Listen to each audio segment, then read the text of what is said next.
Hi, this is Ned Siegfried from Siegfried and Jensen. As proud sponsors of BeliefCast, we hope you are inspired by Todd's weekly podcasts, which contain so many courageous stories of recovery and personal growth. Remember, it's not what happened in the past that matters, it's what happens in the future. We invite you all to work hard and be optimistic about your future. Enjoy today's podcast. Welcome back, everybody. This is Todd Sylvester with the Todd Inspires BeliefCast. Thank you once again for tuning in. I love you guys. Thank you for believing in me and for sharing these episodes with your family and friends. We're trending now, and it blows my mind. And I can't thank you guys enough. And I also got to give a shout out to our sponsors, Wasatch Recovery, Siegfried and Jensen, Living Recovery Interventions, Thread Wallet, and Veracity Networks. You guys, thank you for believing in me and helping me get this message out to the world. And I also like to thank my previous guests. The reason why this is a success is because of the guests I have come on who are doing amazing things, and they have amazing stories of overcoming stuff. And today's going to be no different. Today we are joined with the host of the Pretty Little Tribe podcast, international fertility coach, certified ICF life coach, speaker, mentor, the list goes on, Elizabeth King. Elizabeth, thank you for joining us today. Thanks for having me. I'm really honored to be here. Yeah, great. Well, why don't we start with we're going to get at all these great things you're doing, but why don't we talk a little bit about your childhood? Tell us kind of how that went and how you were as a kid, and kind of go from there. Yeah. Well, that's kind of a Pandora's box, I feel like, of how much Right. time do we have. But overall, I feel like generally speaking, looking back, I had a beautiful childhood, and I am one of four girls. I'm the youngest by 7 years. So if anybody follows birth order, they know that, part of that is your own, right? And other part of it is I have a very beautiful relationship with my other three sisters, and was very much taken care of by them. And we're still to this day best friends, all of us. So I'm really grateful for that. I grew up in Orange County. My parents are still around, thank God. And childhood wasn't as easy as I had hoped it to be, or how I'm now trying to prepare it for my own children going forward. I felt a lot of heaviness around our home with my mom was chronically depressed, feeling safe in the world, and what that means, and what it means to feel so sad that you'd be willing to leave and or even say it out loud to somebody that you love so much. And so trying to comprehend somebody who loves you, but at this telling you these things is really confusing as a child and as an adult. I know she really does love me. How is it that we can't find the right medicine, or issues, I think, because of, how things play out a little bit in that regard. And sought therapy. I think my first therapist that I can remember was probably around 10 or 11 years old. I think with my parents having the awareness of knowing that the home life wasn't a great place to be. And so they were concerned and seeing issues with me being depressed and whatnot. And I remember thinking at that time that I wasn't really feeling connected with anybody that I was talking to, and they didn't really quite get what was happening. And that made me sad too, because I wanted so badly to be heard and seen, and to feel some relief, and that I was, people understood what I was going through, but they didn't. Fast forward to my late 20s, early 30s, I was married and then got divorced at age 30. And through that experience really of going through marriage therapy is when I became a life coach. My then husband said, "This feels like we're going through divorce therapy." And I was like, "What are you talking about?" And he's like, "We go every week. We don't get any tools to help us. We're basically just talking about our problems." And he felt like they were kind of not really encouraging us to stay married. It was more of, okay, that's too bad. How do you, so fast forward past that, coaching and life coaching was just kind of becoming a thing. People would joke, "Oh, you're from California, you eat sushi, and you have a life coach." And now it's a much more common thing. Yeah. But in turn, that really did make me go towards that direction of helping people with like realistic tools that they could walk Yeah. away to say, if I do this, this, and this, it will shift whatever it is that I'm going through. And so I did that for quite a while. And really, the childhood experience shaped that. Yeah, it's as you're saying this to me, one of the things it's one of the things I teach my clients as well, but I learned it as well, is that I believe life happens for us. And as hard as those things you were going through, it kind of prepared you for doing all these great things you're doing today, as hard as it was. And obviously when you're going through it, you don't necessarily see that, but it's really cool to see that you've taken these hardships and these things that you've gone through that were difficult. And now you're like, okay, what can I do to not only improve myself, but also maybe help other people along the way? And just having somebody point that out to shift that narrative in your head really does make a Yeah. difference. And maybe you can't get your head around it at the time that you're going through it because it is the worst thing you could ever imagine. But you will, in hindsight, see that there is some sort of silver lining to whatever experience that it is you're having. And I do think, I mean, in my day-to-day life, having conversations with people that I'm sitting next to at a restaurant, I can relate to them in different ways if they're talking about addiction or depression or whatever, Yeah. to a very deep level that it's about human connection. And that's how I'm able to operate in my life, is how can I find those deep human connections with people? And those difficulties have led me to a very deep connection with people on their journeys, whether that's from what I just spoke of or fertility now of what I really focus on. Yeah, I know your mission is to help people of all backgrounds conceive a healthy baby, carrying them to term, and you're really passionate about that. And I know that what maybe kind of got you in that direction was there something that happened to your sister when she was diagnosed with cancer? Yes. So that was also a big life-changing moment. It was when I was 19, my next sister next to me, who was 7 years older, was diagnosed with a very rare cancer. It was a lung cancer cell in her cervix, which to this day nobody on the planet is lived from who has had it.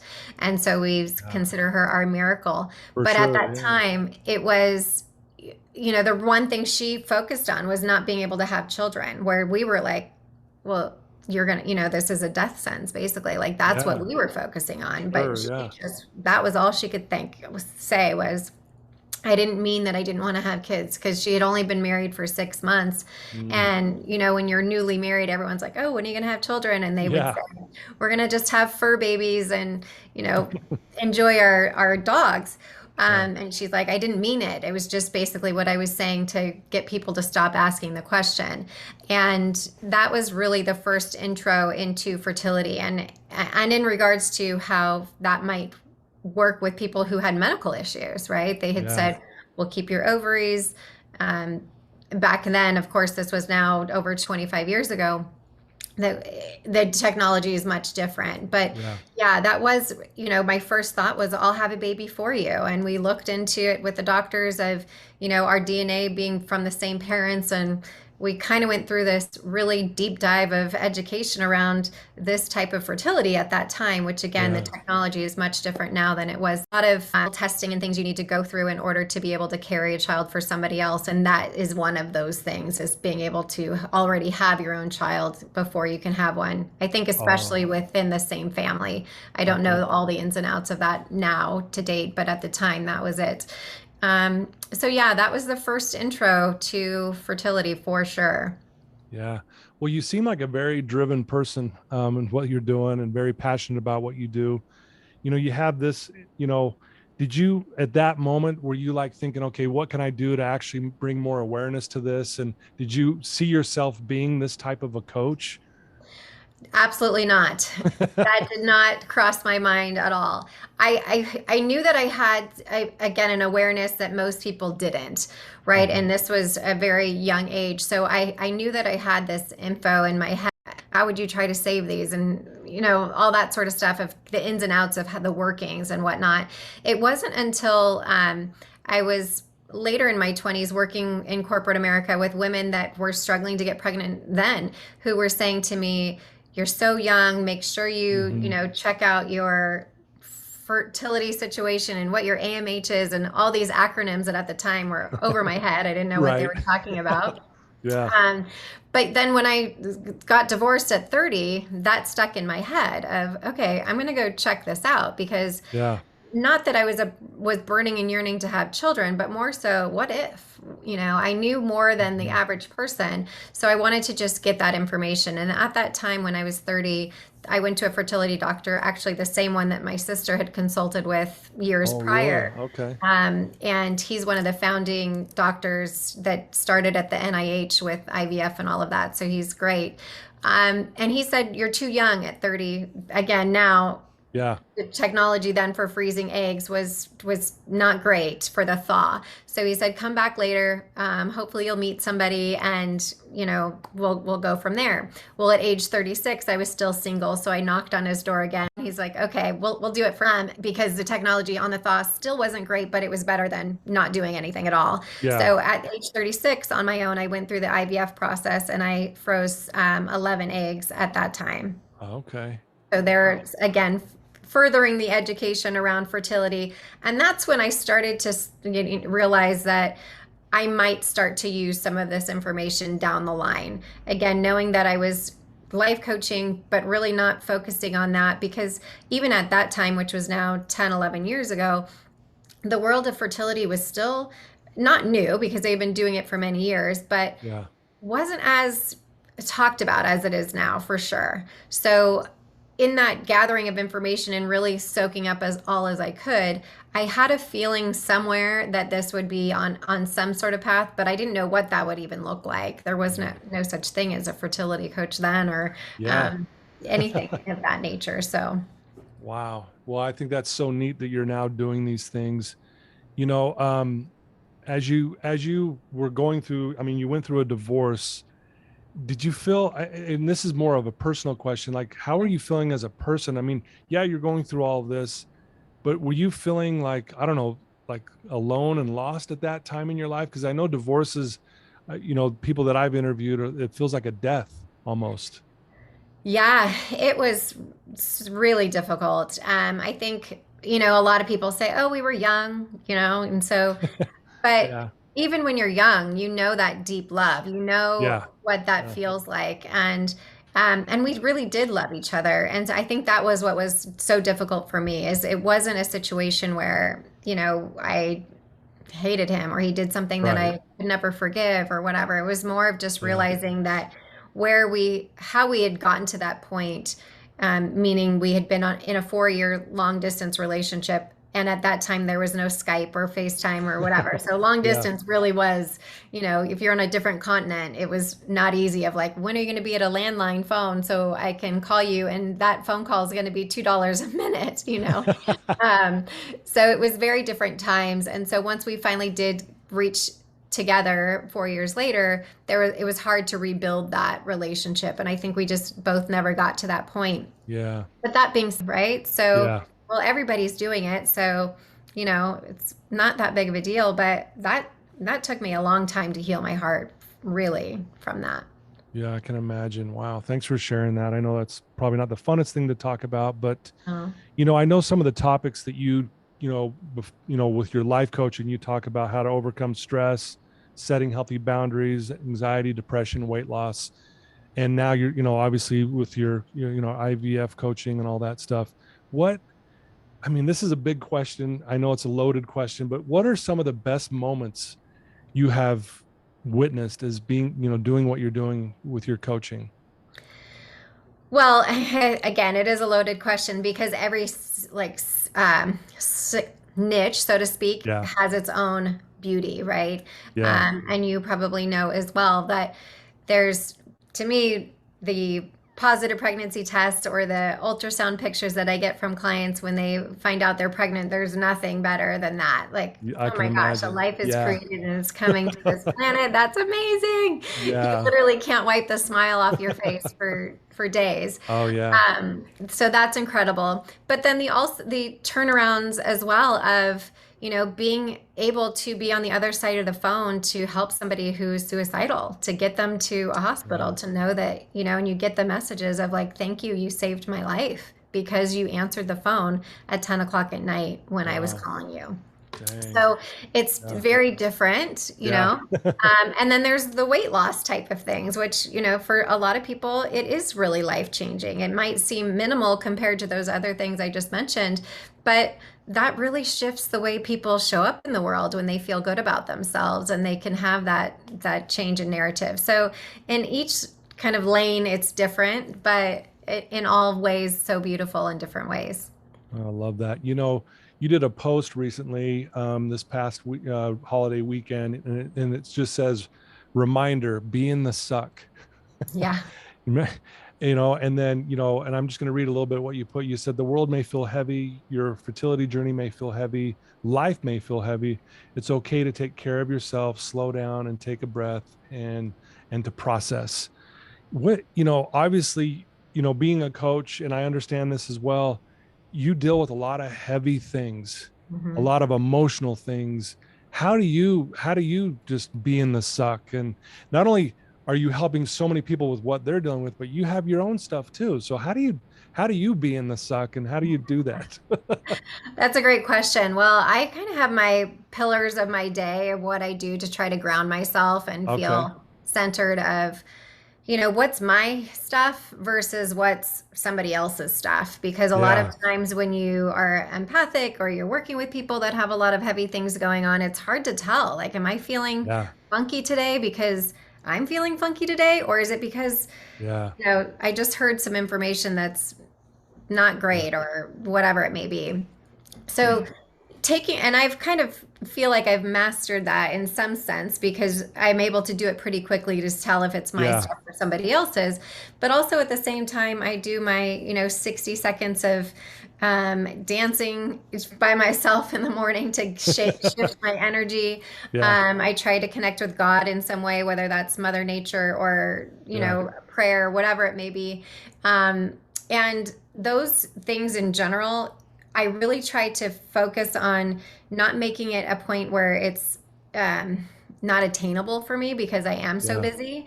So that's why I say even 60 seconds for me shifts the energy, and putting on good music and really like literally changing the cellular makeup of my body by shifting it and dancing sort of thing. So I think for me, that's how it is. And if it is my own stuff, knowing what it is for me that does get me to shift it, and also knowing when it's okay to still be in that suck, right? So like, I think to my point about people ask about the divorce, that you need to get over it so quickly, it's the same thing with if we're having a bad day, we're kind of expected to just get over it. Like, we got things to do, when there are some things that, like, let's just be with that for a minute and realize, like, no, we don't have to have a full pity party. But if you want to have a pity party for a couple minutes, by all means, that's kind of a crappy thing that's going on right now. So you're allowed to feel the way you want to feel. Yeah. And I think society has made us, I don't know what the right word is, but conditionalize us to a degree of feeling like it's not okay to be not okay. And I want people to know it is okay to not be okay. I think where we get into a slippery slope is, how long are you in that state, right? For sure. And realizing, okay, I've not been okay for a long time now. I need to seek help. I need to talk to a friend. I need to kind of get outside of where I'm at, because yes, it's okay to be there, but it's not okay to stay there. And it's not okay to have it affect your day-to-day life. No, I love that. I love that, it's okay to not be okay, but eventually you'll realize you're still okay. I like to add that, because you're right. I mean, the goal is, we're human, so we're not going to feel good all the time, but it's how long are we in that? And when it goes longer and longer, that's when we start suffering mentally and emotionally and spiritually and that kind of thing. And that's where I think your coaching kind of steps in and helps out, right? Okay. Did you hear that last question? Or I did not. That's okay. We'll laugh at it and we'll keep moving forward. Well, it's, people who are struggling, like we said, you know, how long are you in that mode of where you just don't feel okay? And if it goes on long enough, it can be very detrimental to our mental health and our spirituality and that kind of thing. And so, um, so what do you do with someone who is kind of in that? They've been weeks and weeks into this feeling of, you know, not feeling well. What are some of the things that you do as a coach, or, you know, guide them through to get out of that? Yeah, well, that's, I think, the tricky part that I work with. That's not always the case. And so we really work to find what is it for you specifically that works for you. And for some people, their Yeah. form of meditation is cooking or baking. Yeah. And you know, if they can zone out on Pinterest and look up recipes or whatever, they feel a lot better.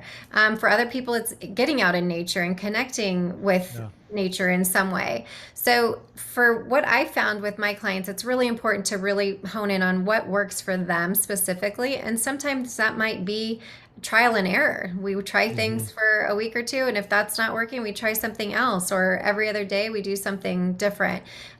When you feel that expansion of your heart, when you're doing Yeah. something, even if it's just a little bit versus a contraction, you know you're on the right path. And sometimes when you're so far into that heavy whatever it is, whether that's a relationship issue or fertility or Yeah. death in the family or whatever, it's hard to find those moments of expansion.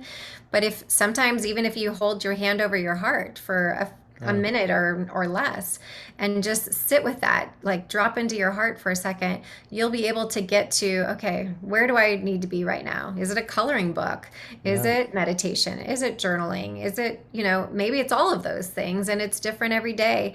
But Yeah. just knowing that you have a toolbox, so to speak, to work from of what lights you up and what gets you to just take the next step forward is helpful, because sometimes when you're in that dark place, you just need to know, how do I take a step forward? Yeah.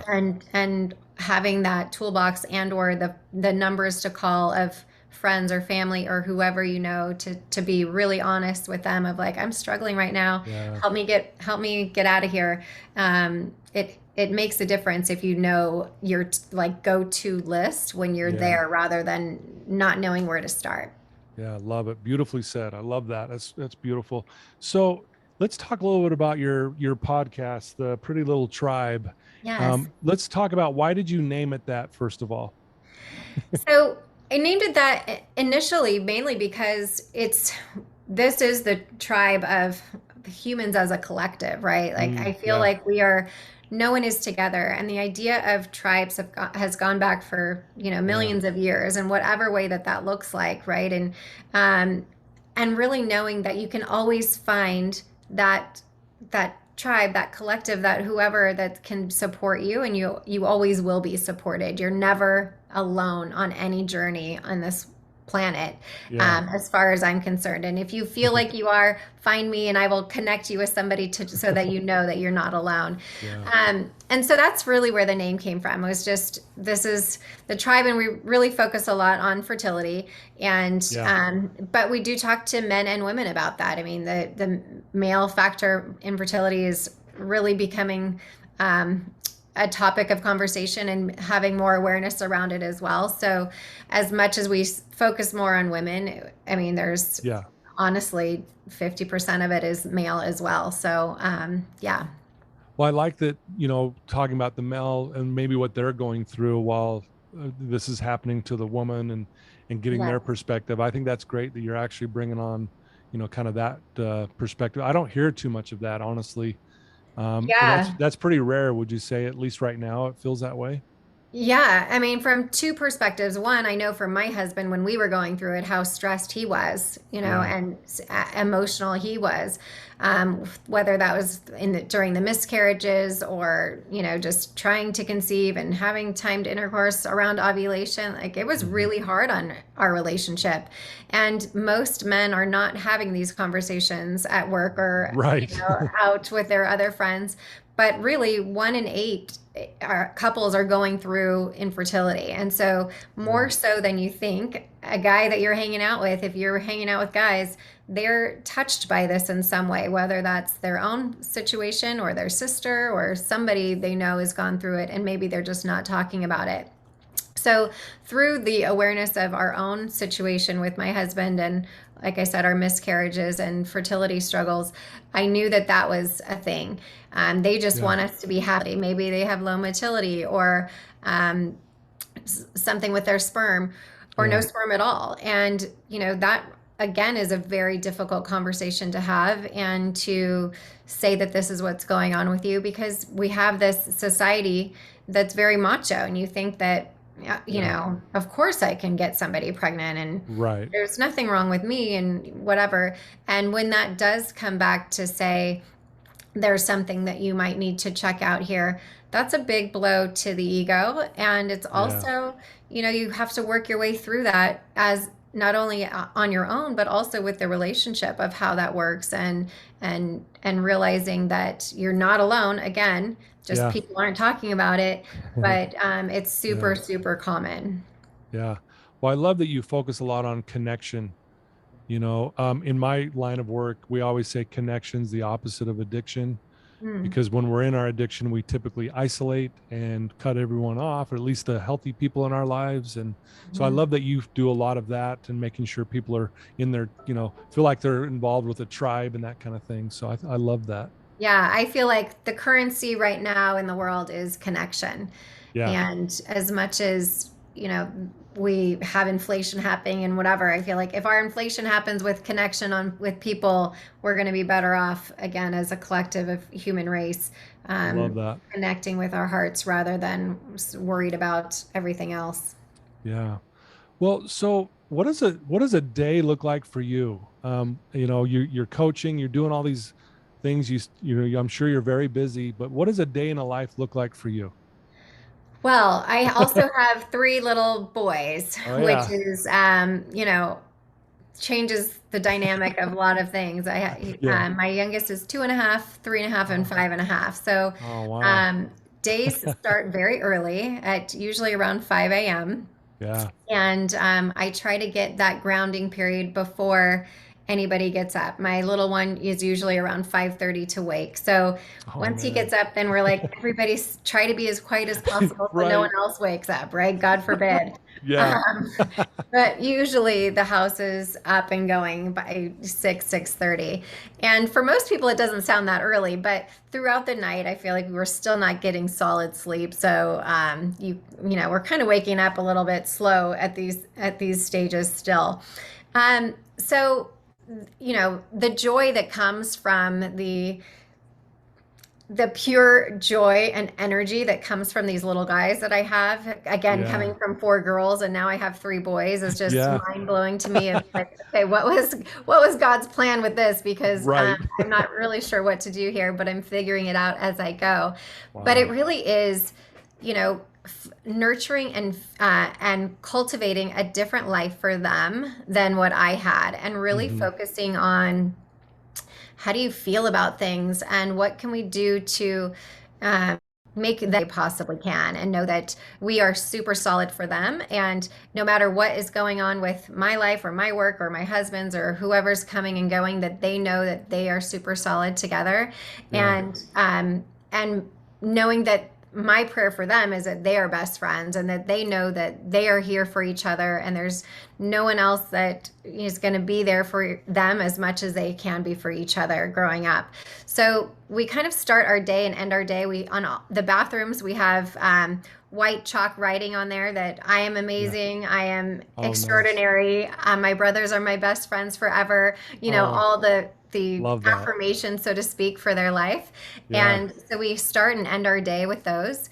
And bringing that into the kids as well. We also do our gratitude time at the end of the day. And I think that really helps me to ground myself again from being a business owner and entrepreneur and all of those things, and taking on other people's energy, sitting down and just having that gratitude. We pass around a crystal between the kids and my husband and I, and we talk about our highlights and our lowlights of the day and what we're grateful for. And that can be big or small, but I think that those are the things that, with all the chaos in between of all of that, to end the day with that gratitude and knowing that we're showing up to serve people in whatever way that they need, is basically how my day-to-day goes, of How can I build connections, and how can I serve somebody today? And that might Wow. just be somebody via text, or someone you meet at the store or at Starbucks, Yeah. or Yeah. a podcast. So lots of different ways, but ending the day too with that gratitude, I think, is really, really great for me and my family. No, I love that. And again, it's another way for connection. You're connecting your family with each other. And I love how one of the affirmations are, my brothers are my best friends forever. I mean, I love that you're cultivating that mindset, and that with your boys being that young, because at the end of the day, that's who we have as our family, right? Yes. And for me, even before I had them, that was one of what was so important for me for them. And I think the more that we talk about that and encourage that, and have them talk through whatever conflict they may have, knowing that they always come together for that. And nowadays, family looks very different. That could be, Yeah. your neighbor, or your best friend is your family, or whatever. Yeah. So I also want to encourage that for them too, that it's doesn't necessarily need to be just them, but at the core, knowing that that's what it is as well. No, I love that. I know, like we've said many times already in this podcast, that you do coaching and this and that, and you got your podcast and you speak and you do all these things. What are some of your future plans with all this? Do you have some things in the works that maybe you could share with us, or like kind of what you want, where you see yourself maybe in 5 years with all of this? Me, as I mentioned, I have the Fertility Coach Academy, where we coach other coaches to be specialize in fertility. And because globally we've been at a 6-year decline, and as I mentioned Mm, before, 1 in 8 is suffering from infertility, 1 in 4 is with a miscarriage that we know of. They think that that's very underreported. Um, okay. I see it as this domino effect of like waves, right? So that if I can help one person who's going to then go help 10 people, et cetera, then we've left a good footprint on the world. And I feel like that's really from the perspective that I come to now, having had those losses and struggled with fertility, is that the more that people can know that they're supported, and they are not alone, and they are not broken, and they will get through this, and we can help them get through this faster and less expensive, and with more grace and more joy, and just creating in the world. Because what we really are trying to do with fertility is create life. So how Yeah. can we show up every day and Mhm. create? And again, maybe that's creating from a coloring book, or with Play-Doh, or whatever that may be.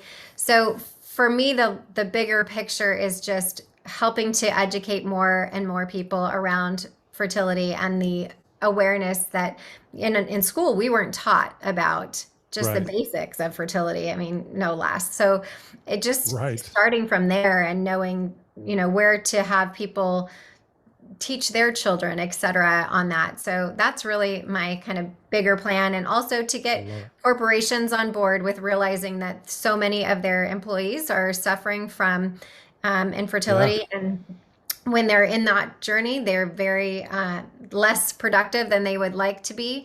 So having them have support that's offered as an open forum, as well as after miscarriage loss, knowing that they're really truly grieving a death. So just Sorry. saying, having the global awareness of all of those things is the bigger plan Okay. for what I have. Yeah, for I what I love have it. going on. Yeah, I think that's fantastic. You know, I always like to ask this question, and sometimes it might seem like a tough one, but what do you love most about you? That is a tough question. I'm gonna put you on the spot.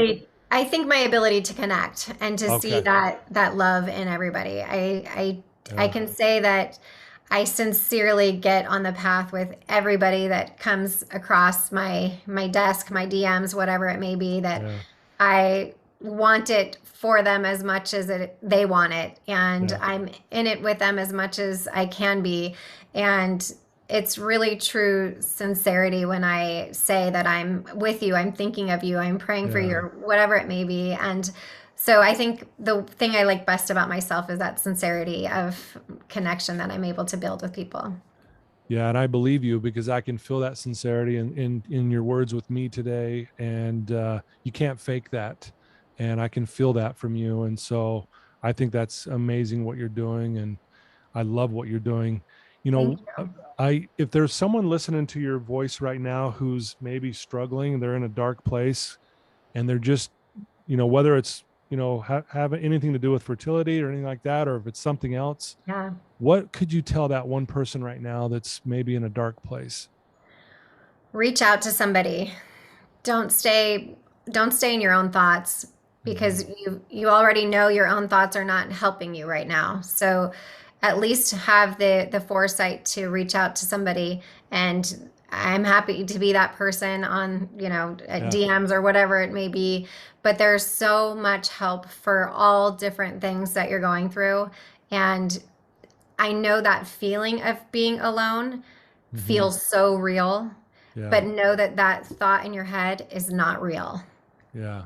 We have to try to decipher what is in fact the reality of what can be fought in a court of law versus what have I made up in my mind about something that Yeah. might not be completely true, right? And the power of our thoughts are incredible. Yeah. I mean, people are anorexic and lose weight because the thought of being fat really Yeah. controls that. Yeah. So I'm not discounting that. I'm just saying that have somebody as an outsider to help you figure out what step do I need to take next in order to get myself back on track, because you can. And it's just finding that person that you're aligned with. It may not be the one that's in front of you, but keep knocking on the doors until you Yeah. find that person that you're like, that's my person that's going to Yeah. get me to the next step. Because that person is out there. And that's why I feel like for even the people that are on the side of you and I, knowing that every voice matters. There's no such thing as a market being saturated in whatever area you're in. Your voice is going to matter to one person. And even if that's the one person that you can make a difference in their life, it is. So that's my 2 cents. I love it. I think that's great advice. And, if someone does want to reach out to you, Elizabeth, and learn more about your coaching and learn more about what you're doing and want to ask you a question, what would be the best way for them to do that? ElizabethKing.com on my website. Okay. My podcast, The Pretty Little Tribe, and or on Instagram at ElizabethKing_coaching. Okay. Yeah. And I'll put that in all the show notes. And so they'll have links to all that so they can get to there as well. But I do encourage anyone who may be struggling or has questions around everything that she does to reach out to Elizabeth and ask her. And obviously you love to connect people and help them. And so I'm sure she will. I mean, I reached out to you to be on here, and I can't thank you enough for being willing to come on some stranger's podcast. Happy to. Again, it's all about spreading that awareness and Yeah. connection. So Yeah. I'm happy to. Thank you for the invite. Absolutely. If there's anything I can ever do for you, you let me know. I'll be happy to help you out in any way that I can. But thank you for all that you do, and best of luck and positive energy in your direction for everything that you're doing. Same back at you. Thanks, Todd. Yeah, thank you. Well, there you go, folks. Elizabeth King, please reach out to her. And if you have someone that's struggling with any of these things that she works with, please share this episode with them. And they will be inspired by her words and obviously her passion. And again, her authenticity of wanting to connect. It's really refreshing. So please reach out to her. I love you guys. Again, thanks to my sponsors for all that you do. And Elizabeth, it's been just fantastic to finally sit down with you and have you on my show. Thank you. All right. Till next time, everyone. Love you guys.